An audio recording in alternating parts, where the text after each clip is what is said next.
Yasri dari D3 Keperawatan tingkat 3B. Di sini saya akan melakukan tindakan yaitu pemeriksaan fisik abdomen. Definisinya yaitu merupakan prosedur diagnostik yang rutin dilakukan pada berbagai kondisi dengan keluhan yang terkait sistem gastrointestinal seperti diare, gastritis, massa intraabdomen ataupun trauma abdomen. Sebenarnya tujuannya yang pertama untuk mengetahui bentuk dan gerakan perut, yang kedua untuk mendengarkan bunyi peristaltik usus, dan yang ketiga untuk mengetahui respon nyeri tekan pada organ dalam pada abdomen. Selanjutnya di sini ada alat-alatnya.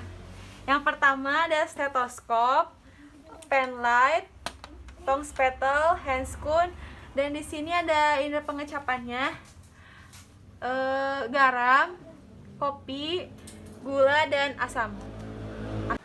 Selanjutnya kita melakukan komunikasi terapeutik terlebih dahulu kepada pasien. Selamat pagi Pak, saya perawat Yasri. Saya bertugas dari jam 7 pagi sampai jam 2 siang. Di sini saya akan melakukan tindakan pemeriksaan fisik pada pencernaan Bapak. Tujuannya untuk mengetahui apakah ada kelainan atau enggak. Bapak bersedia? Iya. Sebentar ya Pak, saya siapkan terlebih dahulu. Yang pertama kita tuk sampiran untuk menjaga privasi klien. Yang kedua dekatkan alat. Lalu cuci tangan 6 langkah.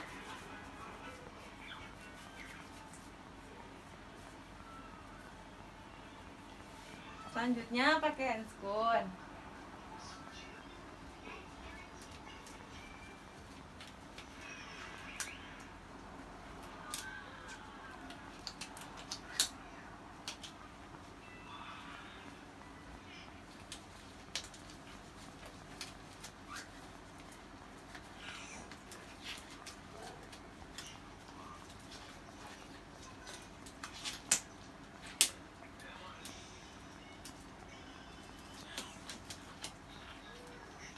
Selanjutnya kita masuk ke tindakan. Kita inspeksi terlebih dahulu. Kita lihat bagian mulutnya, dia mukosanya kering atau enggak. Baru kita raba di bagian mulutnya, adanya nyeri tekan atau enggak, adanya pembengkakan atau enggak. Baru ke bagian gusi. Bapak maaf Pak, dibuka mulutnya. Kita lihat apakah ada sariawan atau tidak. Lalu kita lihat gusinya bengkak atau enggak. Selanjutnya kita ke tes pengecapan. Ke tes pengecapan. Di sini ada gula, garam, kopi, sama asam. Udah.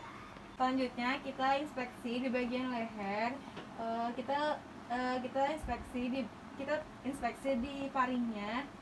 Nah, di faring itu kan ada 3, ada nasofaring, orofaring, sama hipofaring. Nah, kalau di bagian pencernaan itu kita masuknya ke orofaring. Jadi kita lihat di orofaringnya menggunakan pen light sama tong spettle.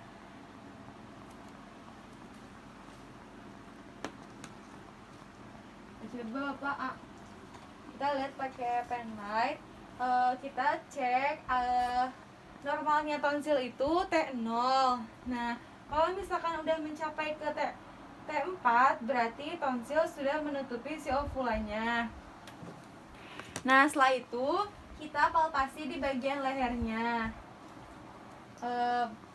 Maaf ya, coba bantu menelan Pak, untuk mengetahui adanya kelenjar tiroid atau tidak. Udah. Selanjutnya kita masuk ke abdomen. Kita inspeksi dulu.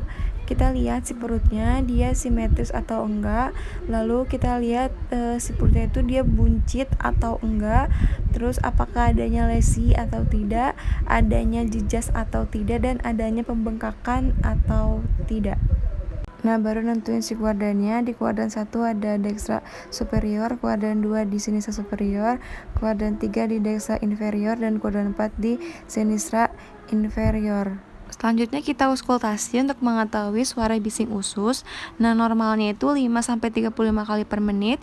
Nah, kalau di bawah 5 berarti dia mengalami konstipasi. Kalau misalkan di atas 35 dia mengalami diare.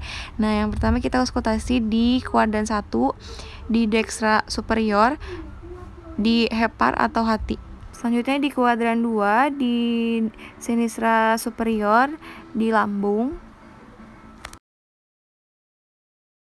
Di kuadran ketiga di sinistra inferior di usus besar.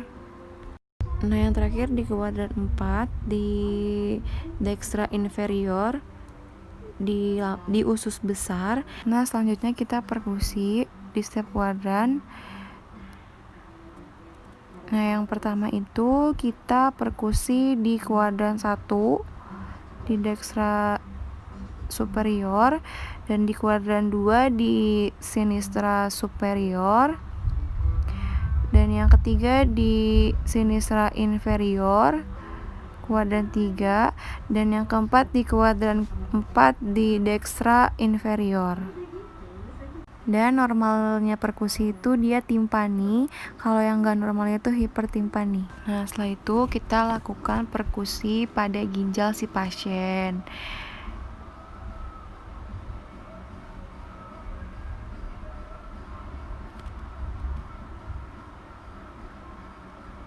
Nah, setelah itu kita palpasi. Yang pertama kita palpasi hepar di kuadran 1 di bawah tulang rusuk kanan atau dextra.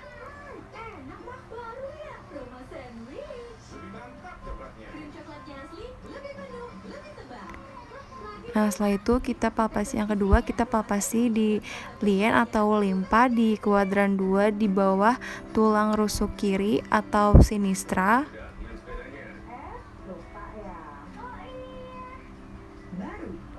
Setelah itu kita menentukan titik McBurney-nya. Kita tarik di antara tali pusar ke tunggang pinggul.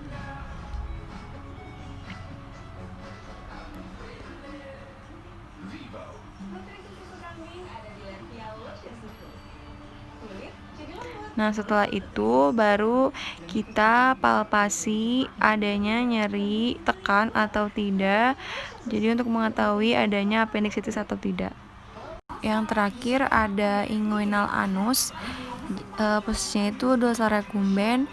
Yang pertama kita inspeksi dulu, kita lihat adanya peradangan atau enggak. Nah, baru ke palpasi, kita palpasi adanya nyeri tekan atau tidak. Bapak, saya telah selesai melakukan tindakan tersebut. Maaf kalau agak kurang nyaman. Kalau butuh apa-apa, bisa panggil kami di ruang perawat ya Pak. Saya permisi. Nah, setelah itu kita rapikan alat, buka handscoon.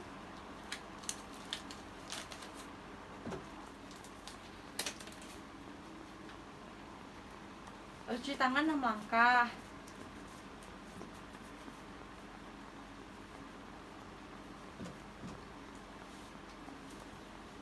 Cukup sekian dari video saya, kurang lebihnya mohon maaf. Wassalamualaikum warahmatullahi wabarakatuh.